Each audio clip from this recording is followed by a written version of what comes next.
Good morning, guys. February 5th, 2020. It's a Wednesday, and opportunity knocks one more time. The market is bouncing to create a double top. We're still expecting a move to reversal. The historical algorithm, the historical analog we have been using could be off by a day, but it's not going to be off by a week at this point. The historic analog is running too damn close to the daily moves. So the biggest catalyst again this week could be the job report, could tank this market lower. We're noticing a huge divergency developing pretty much everywhere. VIX refusing to drop. Tesla action signifies the market top. Strategy is simple. Keep buying BKG puts on any bounce. The trade of the day is CMG. We're going to break this down in just a second. Let's take a look at the psychological trading clock. As you're watching the futures going higher pre-market, everything inside of you is going to scream, hell no, I want to buy calls. But this could coincide with an ideal entry on the put side. So if you've been stair-stepping in your positions, okay, you may be tempted to reverse them today, which could coincide with the worst possible day to reverse the put positions into calls, but could coincide with the best day to actually make the biggest add on the put side. So with that said, the psychological clock is turning. All the bears that were convinced on a day when the market dropped 600 points, they're no longer convinced. Those guys that were at the 10, now they're at the 3. Those guys that were at 6, now they're at a 0 or a 1. So this is the ideal point to actually buy puts. The formula keeps pointing to a spiral lower in the markets, guys. After an 11, we did get a 7 yesterday, but notably within that 7 move, VIX barely have been shaken. 16.14, 15.81, 16.11 on the VIX range for the day. Basically, as the market was going higher, VIX was refusing to drop. This points to a good probability, actually a great probability of a freaking 2 move today. So the historic analog again was pointing to this in this.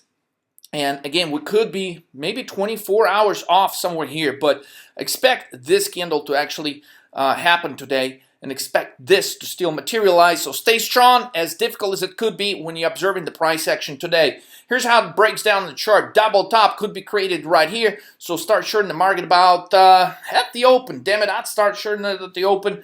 Add some things if it keeps bouncing higher. But by 10:15, we should get a move lower. Not like a couple of point move as we've seen yesterday going into the close. The market only moved lower like 7 points, but a substantial move lower, 10, 20, 30 points. This is the game plan for today, for February 5th. Basically, anytime we get closer to this level, 33.30, 33.31, 33.37, you want to pull the trigger. You want to buy substantial amount of puts in expectation of this big spiral lower in the reversal. The levels, okay, are very simple. The exit points are right here. So these are your entries on the 1-day, 1-minute chart.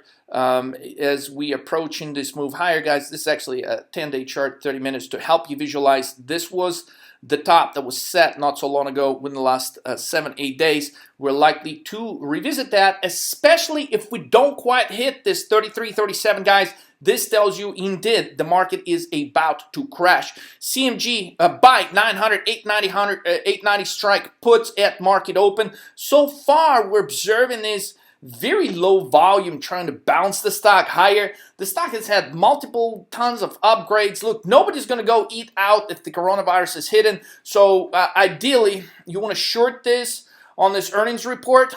And the stock can easily revisit 850, but if you were to set your target levels, pre-market trading right now at 897 as I'm recording this, what you want to do is basically expect maybe $19, $20 drop lower, collect some gains, keep the rest of the positions for a further drop. As far as the CMG chart, it may appear at first glance as a highly bullish chart, but not if you dig a little bit deeper. Look at these consistency for the whole month of January. How many freaking bearish reversal candles has this thing actually created? Damn it! There's a ton of them here, guys. This is not a sign of a move higher, even though the overall trend may tell you, hey, it's going to move higher, but that's not the case. So the situation here is you got a bearish situation on MACD, which you just had a death cross. While the stock continues to move higher over the month of January, you actually got a totally different picture in the accumulation distribution. That's why this story matches with this bearish reversal candle. So if you don't know what they are, guys, make sure you review the charts divergence course and learn about this.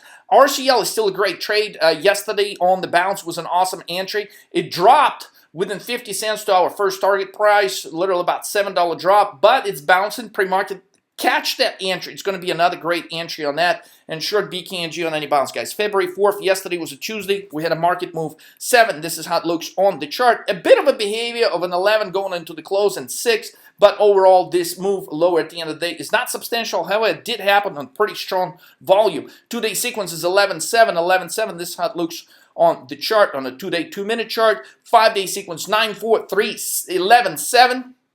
Expect the market to do this after the sequence has played out. So overall, trade as a move to today. VIX surprisingly holds the strong level of 16. Again, it could be dipping slightly under 16, but expect a strong bounce in the VIX by Friday and Monday. So stay strong, guys. Don't let the emotions ruin awesome entry opportunities on the put side. With that said, trade like a rockstar. I'll catch you on the next trade soon.